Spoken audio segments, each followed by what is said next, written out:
Hi everyone, I'm JD from Willow Journals. Welcome back to my channel. I am a journaler, journal maker, and teacher of journaling courses. Today I have a Junk Journal with Me episode working in my daily journal. This is my Hobonichi Techo, and I am just going to fill in some of the blank spaces that I've left with some photos that I printed out. So today I transferred my photos from my phone over onto my laptop and then printed out the ones that I wanted to use in my journal. So this day it was very, very cold for Bowen. It got down to 12 degrees, I believe, on one of the days. There were 2 cold days in a row. And yeah, on one of the cold days, I was cat sitting at the time with my Keanu and the 2 other cats in this house, and this day they were all 3 sleeping on my bed next to me. I was just so cold, I just lay underneath my doona and played games the whole day. The cold really affects me. It hurts my fingers, like physically hurts my fingers, and so I don't actually feel any motivation to craft when my hands are hurting and cold and freezing. So I kind of just sat in bed the whole day under the warmth of my doona and played games on my laptop and listened to podcasts and read a book. And it was lovely having the cats all curled up next to me. They were all along one side of me, so that was quite nice, looking down and seeing them all sleeping. I love watching cats sleep. It's so peaceful, so calming, same as dogs. When dogs sleep and when they roll over and they make funny noises in their sleep, very cute. Anyway, so this day I need to fill in. I went to a friend's birthday party and it was red themed. So red is her favorite color, and we all had to wear something red, and she had a whole bunch of red food, red decorations. It was great. And her favorite drink is Coke, so that's fitting with the red color. We went to a party shop down in Mackay, which is about 2.5 hours away. And while I was there, I don't own a single red item of clothing. So while we were there, I saw this red tutu. And I thought, yeah, let's just get that so I don't have to think about it, like go to the op shop or something. I can just get this tutu, and it ties in with my little dream to have a different color tutu for every day of the week. So I'm building up my collection of tutus like I'm building up my collection of tiaras. In fact, I already have 7 tiaras. In fact, I think I have more than 7 tiaras. But anyway, I just took a photo of me in the tutu, so that was quite fun. And then, yeah, my friend, she goes all out with her birthday parties. I mean, just the decorations alone is next level, but she also does games. So most of the party, there were 7 games, so most of the party we were playing games after we had dinner and food and everything. So I just wrote down what games we played. And hold that thought, this is going to be a very chatty storytelling video, but hold that thought, I'm going to jump around a little bit. Back over on this day when we went to the party shop, we also went to one of the shopping centres down there because Bowen has no shopping centres. So when we walked in there, I'm like, wow, shops. This is amazing. Anyway, and we got some lollies. You know those places where the lollies are inside those clear plastic container thingies, dispensers, and you get a bag and you can pour the lollies into the bag, do a mixed bag situation type thing, and then you weigh it and you pay by how many, I don't know, grams there are, pay by weight. And it's always deceiving. You think it's always less than it will be. But anyway, so we went to check our weight of the lollies, and I thought that we could check, a few times before we got it up to the price that we wanted. But no, the first time I checked, it's like, okay, that's enough. I'll get that. Thanks. Anyway, but it brought back all these memories of when I was a kid. We used to go to the video shop back when there were video shops. Every week, like every Friday night or every Sunday, we'd get 7 weeklies for $7, and it was brilliant. And I grew up watching movies, multiple movies every single week of my childhood. And I was banned from watching certain movies actually because I would hire them over and over and over again. One of those was The Land Before Time. The other was A Lady and the Tramp. And while we were there, they also had those lolly dispenser thingies, mixed bags that you could do. And so every week I would get videos and lollies, and yeah, I would get home straight away, put on a movie and eat my lollies, and all those memories just came back to me and flooded me when I started filling this bag up with lollies, because I haven't seen that for a long time or done that for a long time, and just having this really sentimental, nostalgic moment. So I took a photo of those lollies and put it on the page, and those were the ones that I used to get as a kid. I used to get those musk sticks, the coloured ones, the fruit ones, and the Coke bottles, the fizzy Coke bottles. Pineapples are one of my favourite lollies. And my favourite of the whole mixed lolly options were the peach ones, the peach hearts. But I also really like the peach rings. In fact, having had these lollies now, the peach rings are my favourite of the lot. Anyway, coming back to the party, we played 7 games. So I just wrote down the games that we played in the order that we played them. We played dizzy bowling. So you had to spin around really fast and then try to pick up a ball and hit the 10-pin bowling pins. Which were Coke bottles filled up with water and a glow stick inside. So that was quite fun. I've never fallen over so much in one day in my life. I fell over playing dizzy bowling. Then I fell over in musical chairs, which was the next game. And the next game was, I'm not sure if this is the official name, but tortilla slap, which I'd never heard of before. And my goodness, it's brutal. You slap each other in the face with a tortilla. And you've got your mouth full of water, and the last person to have the water still in their mouth wins. Did I explain that well? Anyway, so it was hilarious, and I got down to the last 2 in one of the rounds, because there were 3 rounds, and I didn't want to be in the final round, so I just swallowed the water. I was like, no, I'm good here. And then we did blindfolded pillow fight, and I was just like, man, this party, I had no idea this was going to be such a violent party, but laughing the whole time. So we went out into the backyard and put on blindfolds, got our pillows, and fell down again in that game. I tripped over someone, but right before I got tripped over, I got hit in the nose with a pillow, so I was reeling from that. And so when I got knocked down, I was just like, I'm just going to stay down here, because I'm assuming people are going to be hitting face height. So if I stay on the floor, on the ground, I'm probably not going to get hit in the face. So I just stayed down there, and everyone's like, man down. Are you okay? I'm like, I'm fine. I'm staying down here as a strategic decision. Anyway, but after that, I was done. Most of the game, I was just hitting thin air. So it was more fun watching, because you could see everyone, doing their blindfolded thing. Anyway, but after that, we did drink pong. So the cups were all set up. We were in 2 teams and had to bounce or throw a ping pong ball into the other team's cups. And if you got it into their cup, they had to drink whatever was in the cup. So unfortunately, I had to drink 3 cups, because someone got the ball in 3 times when I was up there.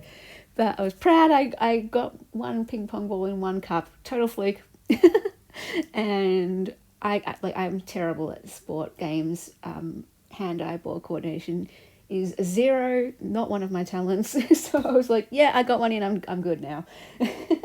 Then we played cup roulette, which was my favourite game. One where we could just sit down, very nice, no violence, no brutality. And we had to choose a string, and whatever string was attached to it, there was a container of food attached to the string, and you had to eat whatever it was in the container. Unfortunately, I got licorice. Not a big fan of licorice, but made myself eat it. Some of the things were really good, like Skittles, red Skittles. Oh, yum. Love red Skittles. I get a packet and I'll just eat the red Skittles out of that thing. One had popcorn in it, one had yogurt drops, one had pistachios, yum. But no, I got the licorice. Out of all of them, that was my least, the one I wanted least, but of course, love it. Then we played whipped cream challenge, another one that I'd never heard of before, but you spray whipped cream on your hand and kind of hit your hand as you bring it up and try to catch it in your mouth. And again, I stumbled and tried to catch it, stumbled and saved it and got it nowhere near my mouth. But anyway, fun time. I made my friend a journal for her birthday. So I made her a faith journal that was also red themed, that was also July themed, since her birthday is in July. That night also, big night, got home and then watched the Tour de France, and very excited. Michael Matthews from Australia won that stage. Woohoo! Yay, yay, yay. I'm going for the Aussies here. And he did it brilliantly up the mountain, and breakaway, it was really great. Really great. So sometimes I stay up, most of the times I stay up watching the Tour de France. It finishes at like 1:30 in the morning for me in Australia, and it's quite boring, some of the finishes, and it's like, what was the point of staying up for that finish? But you just never know. You got to stay up because you won't know until you watch the ending. And so it pays off though when you finally stay up all these nights and then you get an Aussie win. Woo! Yay! Okay. And then the next morning I was on kids' church. So the theme for this lesson was dreams, Jeremiah 29:11. For I know the plans I have for you, declares the Lord, plans to prosper you, not to harm you, plans to give you a hope and a future. So I just printed out some colouring in sheets for the kids and some bookmarks as well. I cut out one of the bookmarks and put that on the page, and just wrote down dreams and talked about one of my dreams that came true. The lady that was helping me run it, she talked about one of her dreams that came true, and just talking about how sometimes life doesn't go to plan, sometimes life is hard, sometimes people hurt us, sometimes life is just really hard sometimes. But to be encouraged in those times, to know that God still cares about us, loves us, is with us, he sees us in those struggles, and he always has a plan, even when our plans go completely haywire, that his plan isn't thwarted, and that we can be encouraged in that. And I just am always encouraged by the story of Joseph. Like when I really, really read the story of Joseph, I'm just like, wow, he had it rough. Like the things that happened to him, really, really rough. False accusations, betrayed by his brothers, family, hurting him, people lying about him, saying bad things about him. And, I've had little tastes of being hurt by people saying bad things about me, but nothing like that.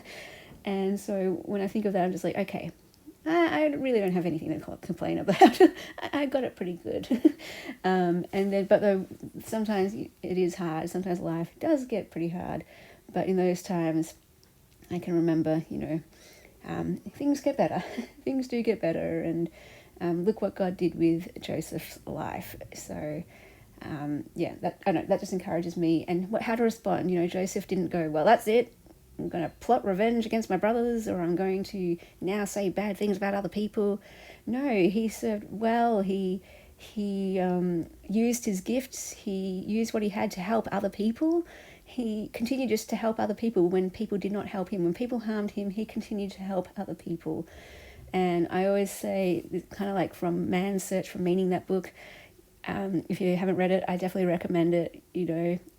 What happened with the concentration camps, that's pretty terrible. I think Joseph might be able to relate in a way to being in prison with that kind of treatment and stuff. Well, not that specific treatment, but you get what I mean. Hard time, rough time, by no fault of your own. And what was he saying? Viktor Frankl, is that how you say his name? Was saying, he was treated harshly, but you can always decide how you're going to treat others, how you see yourself and how you see others, and how you treat yourself and how you treat others. So even when you're treated harshly, even when people harm you, you still can have a choice, well, you still always have a choice of how you see yourself, how you see them, and how you treat yourself and how you treat them. And so I'm always like, yes, I know it's hard, but even when people treat us harshly and harm us, to still affirm their worth and affirm their worth and their dignity, and treat them kindly even though they might not treat you kindly, and to treat yourself kindly even if they haven't treated you kindly too. Anyway, so now coming over to here, I have these photos printed out of my cat, and I always take photos of selfies with my cat. It just happens. And I'm wearing my hoodie, my Psychology in Seattle hoodie that says "My cat wants to chime in." My sister bought it for me for my birthday last year. It was a surprise present, and she had it sent to me in the mail, and oh my gosh, it was the best surprise. Loved it. And so I thought, oh my gosh, I need to take a photo of my cat while I'm wearing this hoodie. And yeah, love that shot there. So we were watching YouTube together. I put on the video of catfish game. If you just Google catfish game or YouTube it, it comes up with this screen with fish that kind of swim across the screen. And I remember playing that with my cat when I was a kid. No, not when I was a kid. When he was a kitten, or when he was younger. And I remember he used to like it. He would be just staring at the screen, trying to chase the fish. So I was like, I haven't done that for a while. I'll just put that on for him and see if he still likes it. And yeah, he was having a grand old time grooming himself, licking his paws, licking his ears. And then I put the video on, and he stopped licking and just stared at the screen. And it was fun watching his head swivel and, you know, watching the fish. So very cute. We just spent a little bit of time watching the fish together with him on my lap. So I just took a selfie of that. Well, what happened later that day? So I was exhausted. It always exhausts me after doing kids' church. You're always talking, like just straight talking and high energy all the time. And so I get home and I just want to flop and read a book, have lunch, and then I had a nap. And of course, because of the Tour de France too, staying up late watching that, I tend to have afternoon naps at the moment to recover from that and get set for the next night watching session. So anyway, hope you guys are doing well and enjoyed that chatty journaling session with me. I've just got some other cutouts here, or pictures that I want to cut out of my cat and one of the other cats here on the scratching tree. It's always cute when they find a spot on the scratching tree, and sorting out positions, who gets the top spot and who gets the middle spot, and then who goes in the box. Very cute. Sometimes they fight over the spots, but eventually they settle down and find a place to sit. So I got those, but I will put that in some other time. Got some other photos as well. But yeah, hope you enjoyed that video. Hope you're doing really well, and I'll see you guys in the next video. Be sure to journal your life, because your stories matter. Bye, guys. A big special thank you to my beautiful patrons who supported me in June. Thank you so much for allowing me to do this for another month. If you would like to become a patron and support Willow Bound Journals, you can do so below. The link is down in the description box, and that's where you can get access to more videos, printables, and patron exclusive content. If you'd like to take any of my journaling courses, information is down in the description box as well. Feel free to email me to register. To keep up to date with all things happening in Willow Bound Journals, check out the Facebook group page. There is also a community page if you'd like to get to know each other and share your journals.